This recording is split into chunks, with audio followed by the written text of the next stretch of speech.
সকল ধরনের লিগ্যাল উপায়ই আছে রাষ্ট্রপতিকে অভিশংসন করার, এবং যেহেতু সংসদ আছে এখন কোনো ধরনের সাংবিধানিক কিংবা আইনি জটিলতা সৃষ্টি হওয়ার সুযোগ নেই। সংসদ তার ক্ষমতা দিয়েই রাষ্ট্রপতিকে অভিশংসন করতে পারে এবং নতুন রাষ্ট্রপতি নিয়োগও দিতে পারে। সুতরাং এখন যেই কারণগুলো 5 আগস্টের পর থেকে যখনই রাষ্ট্রপতিকে অপসারণের আলাপ আসছিল বারবার সামনে, যে সাংবিধানিক জটিলতার কথা এবং সাংবিধানিক শূন্যতার কথা বলা হচ্ছিল এবং অস্থিতিশীলতার কথা বলা হচ্ছিল, সেই কোনো পরিস্থিতি এখন আর নেই। সুতরাং রাষ্ট্রপতিকে এখনও তার রাষ্ট্রপতির জায়গায় বসিয়ে রাখার কোনো বাস্তবতা নেই। এবং আমরা নির্বাচনের পরে রাষ্ট্রপতির যে ধরনের সাক্ষাৎকার আমরা দেখেছি, তার থেকে আমাদের মনে হচ্ছে যে এখনও তিনি আওয়ামী লীগকেই ওন করেন এবং ফ্যাসিস্ট সরকারকেই ওন করে চলছেন। এখন ঘরেই হবে বিয়ে বাড়ির পোলাও, যদি থাকে আর্কিট এসেনশিয়াল সুগন্ধি চিনি গুঁড়া চাল। আমরা শুধু কিছু পরিবর্তন দেখেছি, যেমন জয় বাংলার পরিবর্তে এখন বাংলাদেশ জিন্দাবাদ বলছেন, কিন্তু ভেতরে ভেতরে তিনি এখনও আওয়ামী লীগেরই রাষ্ট্রপতি রয়ে গেছেন। এবং আপনারা জানেন যে আওয়ামী লীগেরও একেবারে 3rd 4th পর্যায়ের একজনকে ধরে নিয়ে এসে রাষ্ট্রপতি বানানো হয়েছিল সে সময়। তো এমন কেউ একটি নির্বাচিত সরকারের সময়, একটি নতুন সংসদের সময়, বিশেষ করে জুলাই গণঅভ্যুত্থানের পরবর্তী যেই নির্বাচন, সেই নির্বাচনের পরে তার রাষ্ট্রপতির পদে থাকার কোনো নৈতিক অবস্থান এখন আর নেই।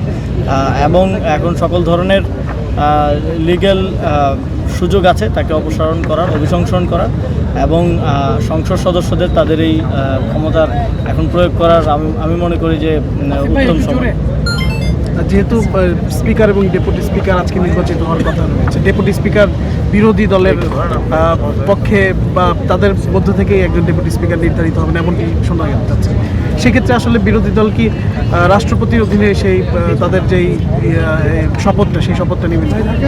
বিরোধী দলের অবস্থান শেষ পর্যন্ত যেটা আছে সেটা হচ্ছে যে আমরা এই সংস্কার বাস্তবায়নের মাধ্যমে যেগুলো জুলাই সনদে আমরা অ্যাগ্রিড হয়েছিলাম, সেই কোনো ধরনের কিছুই আমরা গ্রহণ করব না যতক্ষণ না পর্যন্ত জুলাই সনদ বাস্তবায়িত হয়। এটা বিরোধী দলের পক্ষ থেকে বারবার তাদের বক্তব্যে আপনারা দেখেছেন স্পষ্ট করা হয়েছে, আমাদের বক্তব্যে আমরা স্পষ্ট করেছি যে এই ধরনের যেটা আমাদের অধিকার, যেটা জুলাই সনদের মধ্য দিয়ে এবং গণভোটের মধ্য দিয়ে যেটা আমাদের প্রাপ্য অধিকার, সেটা এখন আমাদেরকে উদারতা হিসেবে দেখিয়ে দেওয়ার মতো এক ধরনের নাটক সাজানো হচ্ছে বলে আমরা মনে করি। এবং আমরা যেটা এই দেশের মানুষ গণভোটে প্রায় 70% মানুষ ভোট দিয়ে এবং রাজনৈতিক দলগুলো দিনের পর দিন আলোচনার মাধ্যমে ঐকমত্যের ভিত্তিতে যেই বিষয়গুলো এই সংসদ বাস্তবায়ন করতে বাধ্য, সেগুলো এখন সরকারের পক্ষ থেকে আমরা দেখতে পাচ্ছি এক ধরনের উদারতা প্রদর্শনের চেষ্টা করা হচ্ছে এবং দেখানো হচ্ছে যে আমরা অনেক উদার, আমরা আপনাদেরকে দয়া করছি।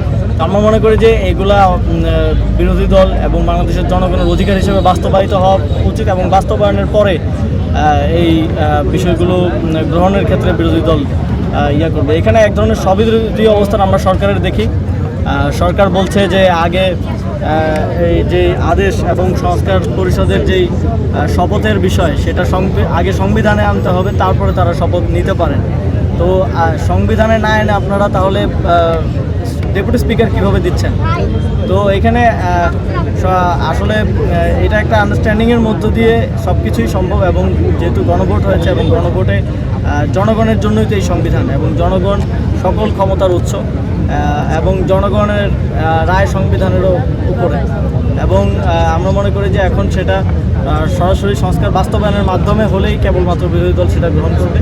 এর বাইরে আমার মনে হয় কোনো নৈতিক অবস্থান বা পরিস্থিতি নেই বিরোধী দলের এই ডেপুটি স্পিকার কিংবা অন্য যে কোনো কিছু সরকার দলের পক্ষ থেকে দয়া কিংবা তাদের উদারতা হিসেবে গ্রহণ করা। আজকে কতক্ষণ অবস্থান দেখি আমরা